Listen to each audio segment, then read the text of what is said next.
നമ്മുടെ Vellappally Natesan SNDP general secretary കഴിഞ്ഞ കുറച്ച് കാലങ്ങളായി മുസ്ലിങ്ങൾക്കെതിരെ RSSന്റെ പ്രീണനവുമായി ബന്ധപ്പെട്ട് അദ്ദേഹം അവരെ തൃപ്തിപ്പെടുത്തുവാൻ വേണ്ടി കേരളത്തിലെ മുസ്ലിമീങ്ങളെയും മുസ്ലിം സംഘടനകളെയും ഒക്കെ തള്ളിപ്പറയുകയും മോശമാക്കി ചിത്രീകരിക്കുകയും ചെയ്യുന്ന ജോലി വേല ഏറ്റെടുത്തിട്ട് കുറച്ച് കാലങ്ങളായി.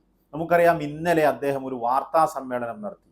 അതിൽ തികച്ചും RSSനെ തൃപ്തിപ്പെടുത്തുന്ന രീതിയിൽ ഞാനൊരു ഒരു ഒരു കമ്മ്യൂണിസ്റ്റ് സപ്പോർട്ടറാണെന്ന് പറഞ്ഞുകൊണ്ട്, CPM അനുകൂലിയാണെന്ന് പറഞ്ഞുകൊണ്ട് തന്നെ അദ്ദേഹം RSSന്റെ നയങ്ങൾ വ്യക്തമാക്കുന്നതാണ് നമ്മൾ ഇന്നലെ കണ്ടത്. നമുക്കറിയാം, മുസ്ലിമീങ്ങൾക്കെതിരെയും പ്രത്യേകിച്ച് കാന്തപുരം ഉസ്താദിൻ്റെ സംരംഭങ്ങൾക്കും സംഘടനക്കുമെതിരെയും നോളജ് സിറ്റിക്കുമെതിരെയൊക്കെ അദ്ദേഹം മോശമായി ചിത്രീകരിക്കുന്ന ഒരു വാർത്താ സമ്മേളനമായിരുന്നു ഇന്നലെ കണ്ടത്.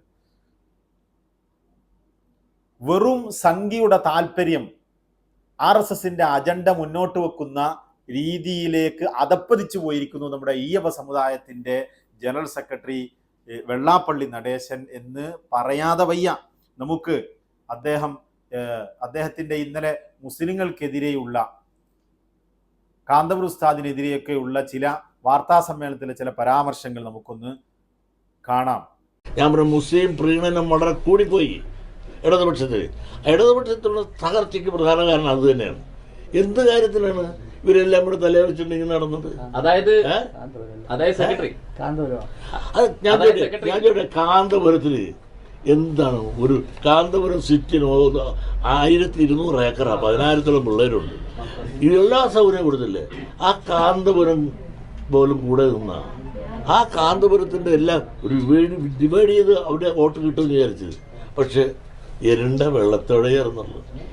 അവർ കൂടിയപ്പോൾ എല്ലാ മുസ്ലിം ഒന്നായി. കാന്തപുരത്തിൻ്റെ ഒരു കാന്തം പിടിച്ച ഇവിടെ ഇദ്ദേഹം വിശദീകരിക്കുവാൻ വേണ്ടി ശ്രമിക്കുന്നത് CPMന്റെ ഈ കഴിഞ്ഞ ഇലക്ഷനിൽ നമുക്കറിയാം, കേരളത്തില് CPMന് വലിയ പരാജയമാണ് ഇടതുപക്ഷത്തിന് നേരിടേണ്ടി വന്നത്. അതിൻ്റെ വിശദീകരണം MV ഗോവിന്ദൻ മാഷ് പറഞ്ഞതിൻ്റെ ബാക്കി പത്രം ഇദ്ദേഹത്തിൻ്റെ വകയിൽ, SNDPയുടെ വകയിൽ ഇദ്ദേഹം ഒരു വലിയ വിശദീകരണം നടത്തുകയാണ് എന്തുകൊണ്ട് CPM ഇവിടെ തോറ്റുപോയി എന്നുള്ളത്. അത് വിശദീകരിക്കുന്നതിനിടയിൽ ഇദ്ദേഹം പറയാണ്, മുസ്ലിമീങ്ങൾക്ക് ഇവിടെ വലിയ സംഭവങ്ങൾ വാരിക്കോരി കൊടുത്തു, മുസ്ലിം പ്രീണനം CPMന് കൂടിപ്പോയി, അതുകൊണ്ടാണ് ഇവിടെ തോൽവിയുണ്ടായത്. കാന്തപുരം ഉസ്താദിന് നോളജ് സിറ്റി, കാന്തപുരം ഉസ്താദിൻ്റെ സംഘടനയ്ക്ക് ഇവിടെ നോളജ് സിറ്റിയും മറ്റും ആയിരക്കണക്കിന് ഏക്കറും സംവിധാനങ്ങളും കൊടുത്തില്ലേ എന്ന് ഇദ്ദേഹം എന്ത് തെറ്റിദ്ധാരണയാണ് ഇവിടെ സമൂഹത്തിൽ പരത്തുവാൻ വേണ്ടി ശ്രമിക്കുന്നത്. മുസ്ലിം പ്രീണനവും നമുക്ക് സംസാരിക്കാം, അതിലേക്ക് ഞാൻ വരുന്നതിന് മുമ്പ് ഇവിടെ നോളജ് സിറ്റി എന്ന് പറയുന്നത് ഇവിടെ ഏതെങ്കിലും ഒരു സർക്കാർ കൊടുത്തിട്ടുള്ള വകയാണോ? ഇദ്ദേഹം എന്താണ് മനസ്സിലാക്കി വെച്ചത്? ഇദ്ദേഹത്തിന് അറിഞ്ഞുകൂടാത്തത് കൊണ്ടാണോ, അതോ സമൂഹത്തെ മൊത്തം ഒന്നടുങ്കെ ഈ RSSനെ പ്രീണപ്പെടുത്തുന്നതിൻ്റെ ഭാഗമായി സമൂഹത്തെ തെറ്റിദ്ധരിപ്പിക്കുന്നതിൻ്റെ ഭാഗമായാണോ ഇദ്ദേഹം ഇത്തരത്തിൽ സംസാരിക്കുന്നത്? നമുക്കറിയാം, ഈ നോളജ് സിറ്റിയിൽ 1000 ചില്ലാനം ഏക്കറയൊന്നും ഇവിടെ ഇല്ലെന്നും, വെറും 110 ഏക്കറയിൽ വിശാലമായ ഭൂമിയിൽ ഒരു വലിയ കേരളത്തെ മുമ്പ് ഉമ്മൻചാണ്ടി പറഞ്ഞതുപോലെ ഞങ്ങൾ ചിന്തിക്കുന്നതിനും അപ്പുറത്താണ് കാന്തപുരത്തിൻ്റെ പ്രവർത്തനം, ഞങ്ങൾ പഠനം നടത്തുമ്പോൾ തന്നെ കാന്തപുരം ഇത് പൂർത്തിയാക്കി കഴിഞ്ഞു എന്ന് പറയുന്ന കേരളത്തിൻ്റെ തന്നെ അഭിമാനമായ ഒരു പ്രൊജക്റ്റാണ് നോളജ് സിറ്റി എന്ന് പറയുന്നത്. നിങ്ങൾക്ക് കഴിയുമെങ്കിൽ നടേശ, നിങ്ങളും അത്തരത്തിലുള്ള വലിയ നോളജ് സിറ്റികളൊക്കെ കേരളത്തിൽ കൊണ്ടുവരണം. കേരളത്തിൻ്റെ വികസനത്തിന് അനുയോജ്യമായ ഏത് വിപ്ലവങ്ങളെയും വിദ്യാഭ്യാസ പ്രവർത്തനങ്ങളെയും ഒരു കേരളക്കാരൻ എന്ന നിലക്ക്, ഒരു ഇന്ത്യക്കാരൻ എന്ന നിലക്ക്, ഒരു ജനാധിപത്യ വിശ്വാസി എന്ന നിലക്ക് ഞങ്ങളൊക്കെ അംഗീകരിക്കുന്നതാണ്.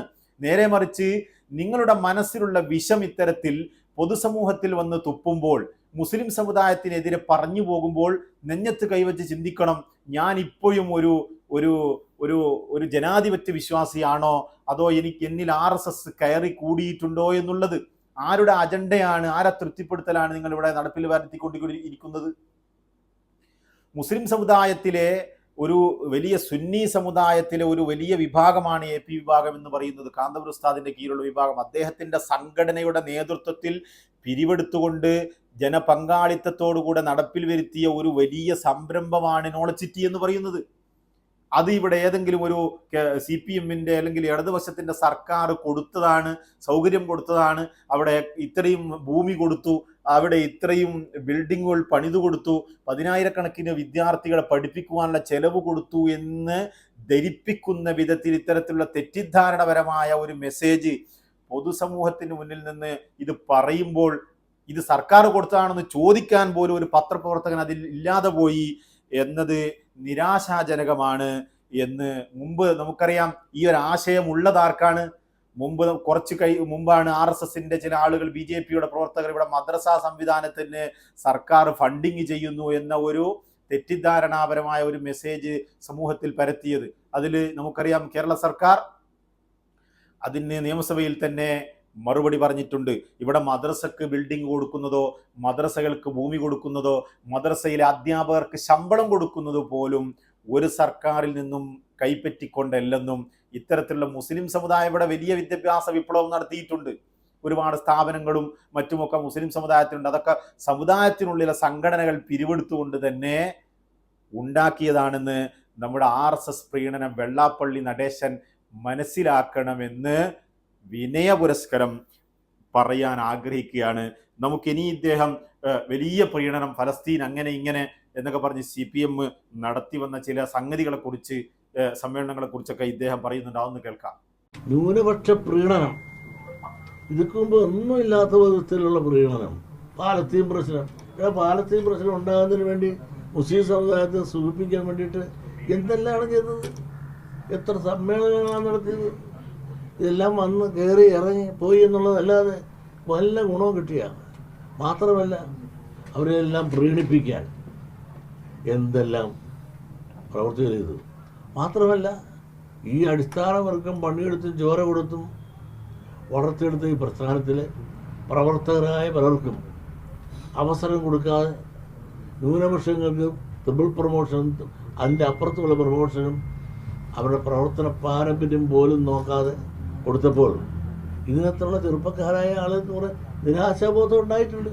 അവർക്ക് കിട്ടേണ്ട അവസരങ്ങൾ ഇന്നലെ വന്ന ആളുകൾക്ക് വളരെ നാളുകളായിട്ട് ഇവിടെ കിടന്ന് അവർ ചോരയും നീരും പ്രയത്നവും കൊടുത്ത് കഷ്ടപ്പെട്ട സാധാരണക്കാരായ, വിദ്യാഭ്യാസവും വിവരമുള്ള സാധാരണക്കാരായ പിന്നോക്ക വിഭാഗത്തിൽപ്പെട്ടവർക്ക് അവരെല്ലാം തഴഞ്ഞുകൊണ്ട് മറ്റുള്ളവരവരുടെ മുകളിൽ സ്ഥാനം കൊടുത്ത് ഉയർത്തുമ്പോൾ അവരിലൊരു അസംതൃപ്തി.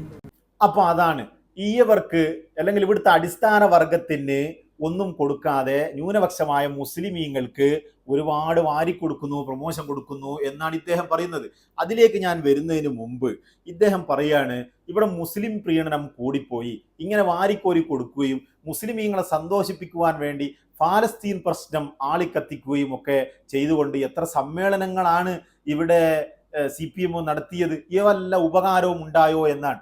ഇദ്ദേഹം നെഞ്ഞത്ത് കൈവച്ചൊന്ന് ചിന്തിക്കണം, ഞാൻ ഇപ്പോഴും ഒരു ഈഴവ സമുദായത്തിന്റെ നേതൃസ്ഥാനത്ത് ജനറൽ സെക്രട്ടറിയായി ഇരിക്കാൻ പറ്റുന്ന ആള് തന്നെയാണോ എന്ന്. അല്ലെങ്കിൽ ഈ വലിയൊരു സമൂഹം, ഈ ഒരു വലിയ സമുദായം ആലോചിക്കണം ഞങ്ങൾ ഇദ്ദേഹത്തെ നിർത്തണോ എന്നുള്ളത്. കാരണം ഇദ്ദേഹത്തിന്റെ മനസ്സിൽ കളങ്കം വന്നു കഴിഞ്ഞു പോയിരിക്കുന്നു. ഞാൻ ചോദിക്കുന്നു, ഈ ഫലസ്തീനിലെ പ്രശ്നം എന്താണ്?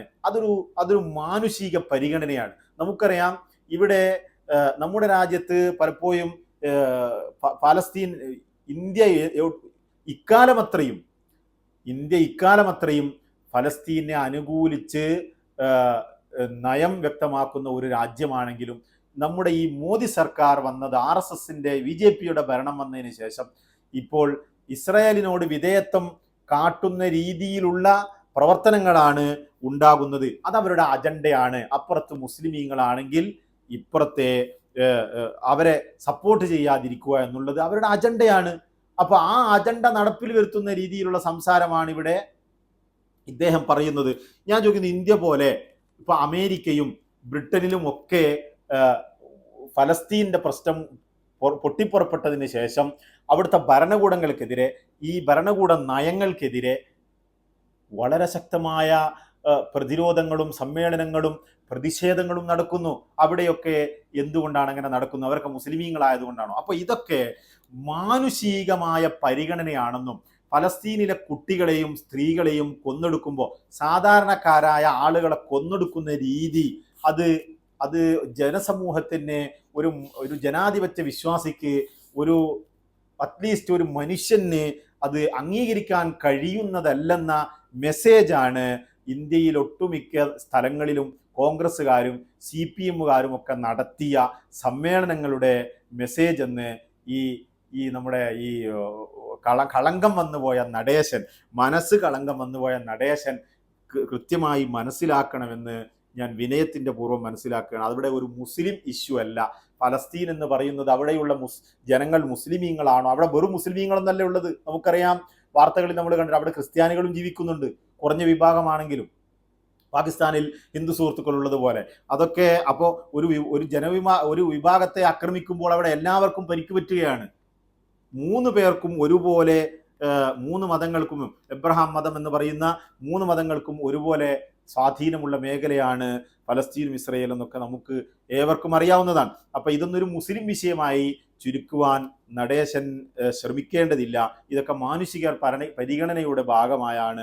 അതുകൊണ്ടൊന്നല്ല ഇവിടെ CPM തോറ്റൊന്നും ഈ നമ്മുടെ നടേശൻ വ്യക്തമാക്കണം. അതുപോലെ മുസ്ലിം പ്രീണനം, വലിയ മുസ്ലിം പ്രീണനം നടന്നു എന്നാണ് നമ്മുടെ നടേശൻ പറയുന്നത്.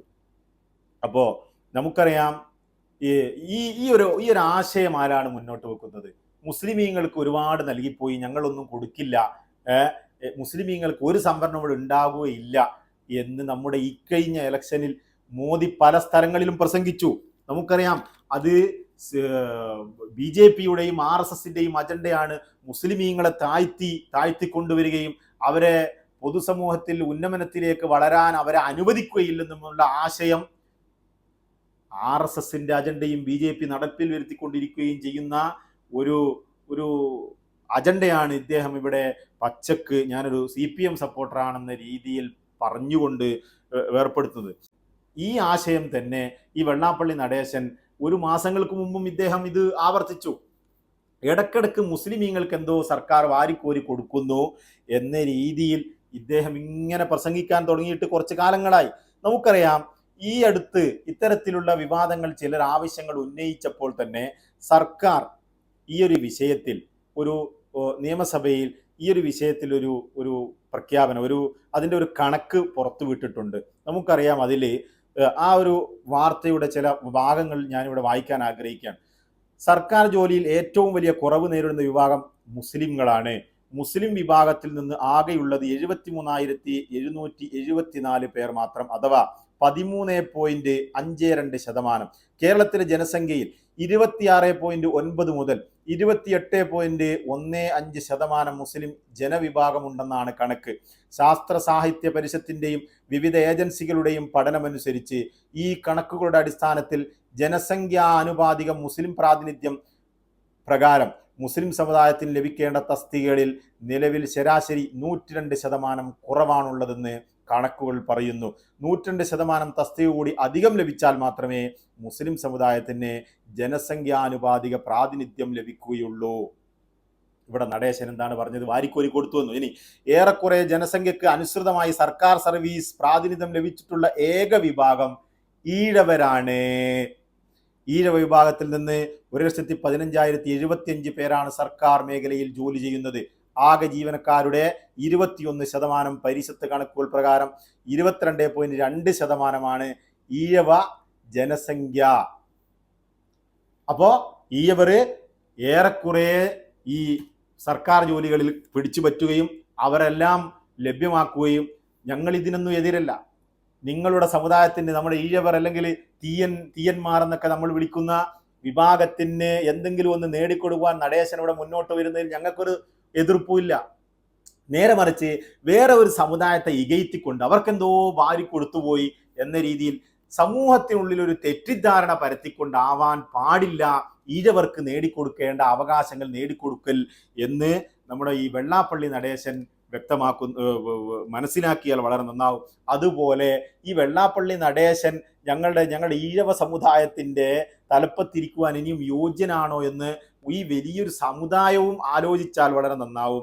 ഇദ്ദേഹത്തിന് ഇപ്പോൾ RSS അജണ്ട നടപ്പിൽ വരുത്തുന്ന ഒരു ജോലിയാണ് ഇദ്ദേഹം കുറഞ്ഞ കാലങ്ങളായി ഏറ്റെടുത്തുകൊണ്ടിരിക്കുന്നത് എന്ന് പൊതുസമൂഹവും ഈഴവരും കൃത്യമായി മനസ്സിലാക്കണം. ഇത്രയും പറഞ്ഞുകൊണ്ട് തൽക്കാലം വിട. നമുക്ക് വീണ്ടും കാണാം.